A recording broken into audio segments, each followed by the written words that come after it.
नमस्कार, मैं हूं हनुमान गोयल और आप देख रहे हैं राट 24।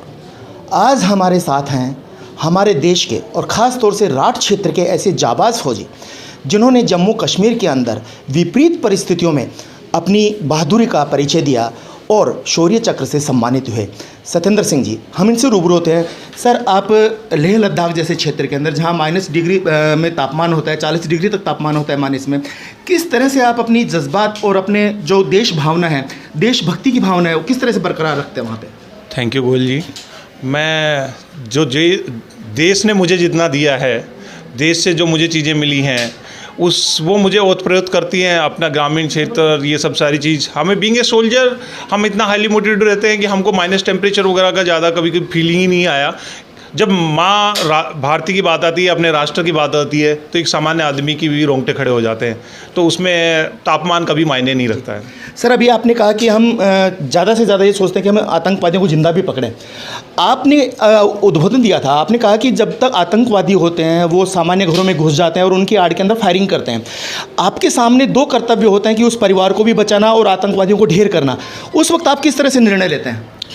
मैं इस मामले में सौभाग्यशाली हूँ। मैं बहुत से सफल अभियानों का हिस्सा रहा हूँ, परंतु आज तक मेरे किसी भी अभियान के दौरान सिविल कैजुअल्टी नहीं हुई है। जैसा कि कानून में भी कहा गया है कि हजार गुनाहगार बच जाएं बट एक बेगुनाह आदमी की कुछ नुकसान ना हो जाए। तो हमारे राष्ट्र का एक एक नागरिक हमारे लिए धरोहर है, कीमती है।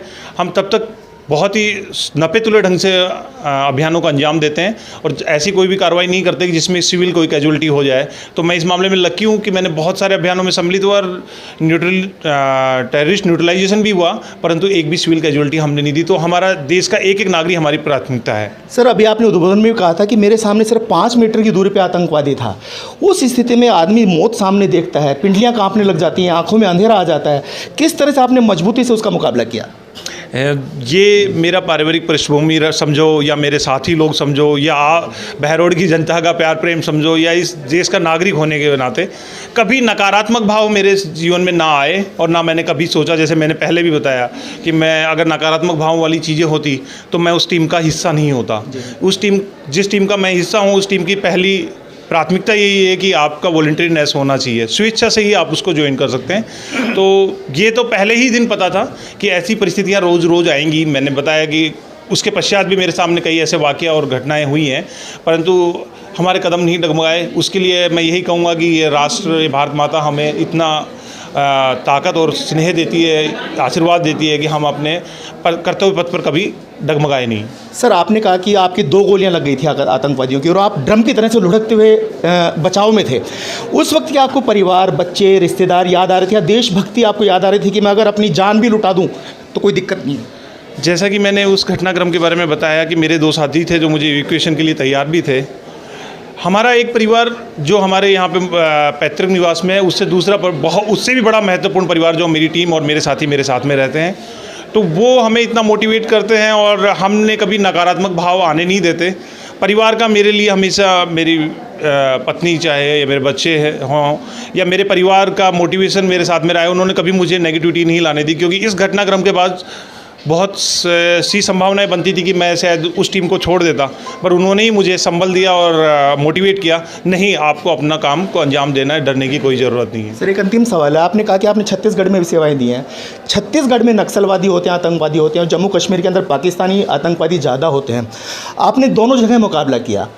आप देश के युवाओं को क्या कहना चाहेंगे कि किस तरह से उन जो अग्निवीर योजना भी है उसके अंदर भी नौजवान जाएंगे, क्या संदेश देना चाहेंगे खासतौर से राठ क्षेत्र के युवाओं को कि वो रास्ता न भटकें? देखिए, मैं तो यही कहना चाहूँगा कि राष्ट्र के, मैंने उद्बोधन में भी यही कहा कि राष्ट्र के निर्माण में हमको सक्रिय योगदान प्रदान करना है। अब वो माध्यम चाहे कोई भी हो सकता है। आप शिक्षक बनकर भी एक राष्ट्र के निर्माण में योगदान प्रदान कर सकते हैं। आप एक सिविल डॉक्टर भी, सिविल एडमिनिस्ट्रेशन में भी अपना जॉब देकर। और दूसरा एक माध्यम ये है कि डायरेक्टली आपको रिकॉग्निशन मिल, आप एज बीइंग ए सोल्जर भी आप अपनी देश की सेवाएँ दे सकते हैं। अग्निवीर एक अच्छी योजना है जिसमें ज़्यादा से ज़्यादा लोगों को देश की सेवा का करने का मौका मिलेगा। तो मैं युवाओं को संदेश दूंगा, आप अग्निवीर के तहत भी अपने बलों को ज्वाइन करें और अपनी देश की माँ भारती की सेवा में अपने अवसरों को तलाशें। सर, अंतिम सवाल।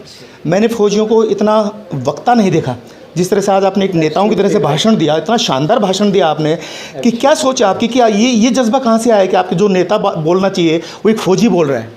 मैं आपको गोयल जी थोड़ा सा करेक्ट करना चाहूँगा, मैं नेता नहीं हूँ और नेता वक्ता भी नहीं हूँ, बट मेरे जो दिल में दर्द है, पीड़ा है, मेरा राष्ट्र है, मेरा परिवार, मेरा राष्ट्र है, मेरा परिवार है, इसका विकास होना मेरी जिम्मेदारी है। जो सामने बैठे थे वो सब मेरे भाई बहन हैं, तो हमारी साझा जिम्मेदारी बनती है, क्योंकि हम बहुत वक्त हो गया, हम मौलिक अधिकारों के में बात करते हैं, हर आदमी अपने सिविल राइट्स के बारे में जानता है, बट अपनी मोरल रेस्पॉन्सिबिलिटीज़, मोरल ड्यूटीज़ के बारे में कोई बात करना नहीं चाहता।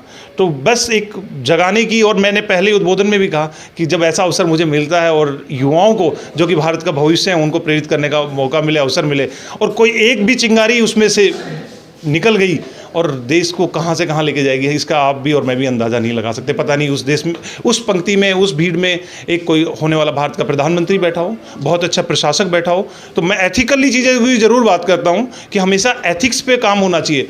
डॉक्टर हो तो अच्छा डॉक्टर हो, सिविल एडमिनिस्ट्रेशन हो तो सिविल अच्छा एडमिनिस्ट्रेटर होना चाहिए, एक नेता हो। पॉलिटिक्स सिस्टम को हम क्रिटिसिज्म से जोड़ते हैं, हमेशा व्यंग करते हैं कि वहाँ करप्शन है, तो उसको कौन सुधारेगा? ये मेरी और आपकी जिम्मेदारी है। कोई कुछ हम में से निकले, कुछ ऐसे पॉलिटिकल सिस्टम को लेके आएँ और उसको करेक्ट करें। आपने अभी स्वागत समारोह के दौरान मेरे को बताया कि हम कश्मीर की वादियों में RAT24 चैनल देखते हैं साथियों के साथ में, क्या कहेंगे सर? सर, मैं अपने स्थानीय क्षेत्र से सबका जुड़ाव होता है, और जब मुझे आपका चैनल स्टार्ट हुआ इनिशियल से ही, तो मुझे मेरे गांव की, मेरे आंचल की रोज़मर्रा की नई ताज़ा खबरें मिलती रहती है। तो मैं राट चैनल का और जो ये प्रिंट मीडिया है, सोशल मीडिया है, मैं इनका सबका धन्यवाद ज्ञापित करता हूँ कि हमें इतने सुदूर क्षेत्र में भी हमें अपने क्षेत्र की जानकारियाँ तत्काल प्रोवाइड करते रहते हैं। थैंक यू, बहुत बहुत धन्यवाद।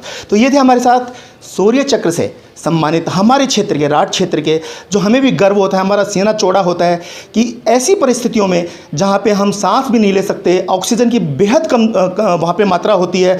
लेह के अंदर मैं भी एक महीना रह के आया था, वेट कैंटीन के अंदर हमारी कैंटीन थी, और मेरे फौजियों को बहुत नज़दीक से देखा है।